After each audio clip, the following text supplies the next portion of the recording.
आखिर साल 1932 में ऑस्ट्रेलिया ने बेजुबान एमू नामी परिंदे के खिलाफ जंग क्यों की थी, जिसने ऑस्ट्रेलियन मिलिट्री को दिन में ही तारे दिखा दिए थे। सुनने में तो ये काफी अजीब लगता है कि एक परिंदे से भला किसी को ऐसा भी क्या मसला हो सकता है कि उसके खिलाफ एक पूरा मिलिट्री ऑपरेशन स्टार्ट करना पड़ जाए। दरअसल इस कहानी की शुरुआत होती है साल 1932 से, जब वर्ल्ड वॉर 1 के बाद पूरी दुनिया ग्रेट डिप्रेशन से गुजर रही थी। इसीलिए ऑस्ट्रेलिया में फार्मर्स अपनी फील्ड्स पर कोई भी चीज नहीं उगा रहे थे, क्योंकि मार्केट में हर चीज की कीमत बहुत कम मिलती थी, जिससे किसान अपना खर्चा भी नहीं निकाल पाते थे। अगर ऐसा ही चलता रहा तो ऑस्ट्रेलिया के पास खुद के खाने के लिए भी कुछ नहीं बचेगा। इस चीज पर काबू पाने के लिए ऑस्ट्रेलियन सरकार ने फार्मर्स को फोर्स किया कि वो वीट की प्रोडक्शन स्टार्ट करे, और उनसे वादा किया गया कि गवर्नमेंट उनसे वीट अच्छे रेट्स पर खरीदेगी। फार्मर्स गवर्नमेंट की इन शर्तों को मान गए और वीट की प्रोडक्शन स्टार्ट कर दी। लेकिन जब ये फसलें तैयार हुई तो गवर्नमेंट अपने वादे से पीछे हट गई और फार्मर्स को कम रेट ऑफर करने लगी। फार्मर्स ने प्रोटेस्ट में फैसला किया कि वो वीट अब सेल ही नहीं करेंगे, और इसी वजह से उन्होंने फसलों की कटाई ही नहीं की। ऑस्ट्रेलियन सरकार एक तरह से फार्मर्स को ब्लैकमेल कर रही थी, क्योंकि उनको मालूम था कि तैयार फसल अगर फार्मर्स गवर्नमेंट को सेल नहीं करेंगे तो उनकी फसल पे कीड़ा लग जाएगा। पर ऑस्ट्रेलियन सरकार को क्या मालूम था कि आने वाली मुसीबत कीड़ा लगने से भी ज्यादा तकलीफ देने वाली थी।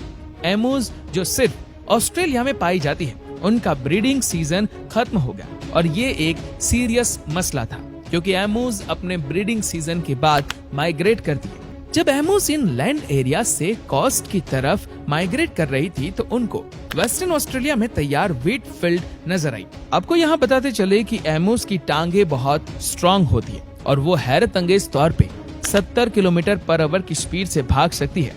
20,000 एमूज का टोला इन व्हीट फील्ड्स में घुस गया और रातों रात फील्ड्स को खाकर तबाह करने लगा। 5.5 फीट लंबा और 45 केजी वजनी ये परिंदा एक दिन में 2 किलो तक खुराक आसानी से खा सकता है।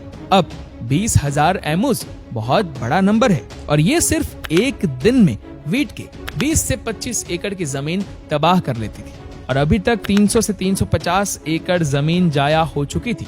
ये मसला अब सीरियस होता जा रहा था। जब गवर्नमेंट को इस बात का पता चला तो उन्होंने फौरन एक्शन लिया, और उनकी नजर में इस मसले का सिर्फ एक ही रैपिड सॉल्यूशन था, मिलिट्री ऑपरेशन। जी हाँ, ऑस्ट्रेलियन सरकार ने मिलिट्री को कहा कि वो एमूज के खिलाफ एक ऑपरेशन लॉन्च करे। ये एक बहुत ही अजीब ऑपरेशन था। सोल्जर्स ने एमूज पे फायर बोल दिया। इस हमले में कुल मिलाकर सिर्फ 5 से 7 एमूज ही मारी गई, और बाकी सब खेतों में ऐसे गायब हो गई। पहला हमला बुरी तरह से नाकाम हुआ था।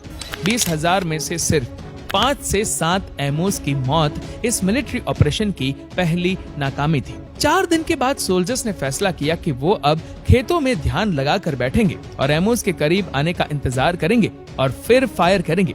इस बार 1000 के करीब एमूज खेतों में दाखिल हुई। जब वो छुपे हुए सोल्जर्स के करीब आ गई तो फायर किया गया। अभी 2 दर्जन एमूज ही मरी थी कि मशीन गन जाम हो गई। इससे पहले कि मशीन गन को ठीक किया जाता, सारी एमूज दोबारा से खेतों में गायब हो गई। मिलिट्री ऑपरेशन का दूसरा हमला, और इसमें भी शर्मनाक नाकामी। अब सोल्जर्स ने तीसरा प्लान बनाया कि वो मशीन गन को एक गाड़ी के पीछे इंस्टॉल करेंगे और एमूज के झुंड में तेजी से घुसेंगे और फिर चलती हुई गाड़ी से ही भागती हुई एमूज पर फायर करेंगे। पर जैसा वो सोच रहे थे वैसा शायद असली जंग में तो होता हो, लेकिन यहाँ दुश्मन बेशक ना उड़ने वाला ही सही पर बहुत चालाक परिंदा था, क्योंकि गाड़ी को रफ फील्ड्स पे यानी ऑफ रोड चलना था।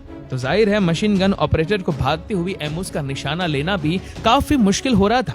कई राउंड्स फायर करने के बाद एक आध गोली सही निशाने पर लगती थी, लेकिन सोल्जर्स ने इस स्ट्रेटजी को अपनाए रखा। लेकिन ऑफ रोड में तेज चलने की वजह से एक भागती हुई एमो गाड़ी के स्टीयरिंग में फंस गई, जिसकी वजह से गाड़ी झाड़ियों में जाकर क्रैश हो गई। इस अटेम्प्ट में 2500 राउंड्स फायर किए गए और सिर्फ 200 एमोज मारी गई। तीसरा हमला और न्यू स्ट्रेटजी भी फेल हो चुकी थी।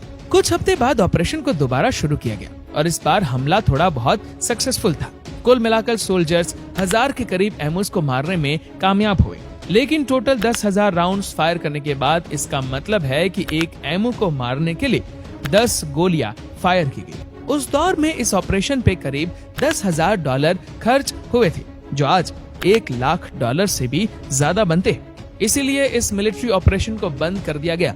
अब ऑस्ट्रेलियन सरकार को भी पता चल चुका था कि इस जानवर को मारना मुश्किल ही नहीं बल्कि नामुमकिन है।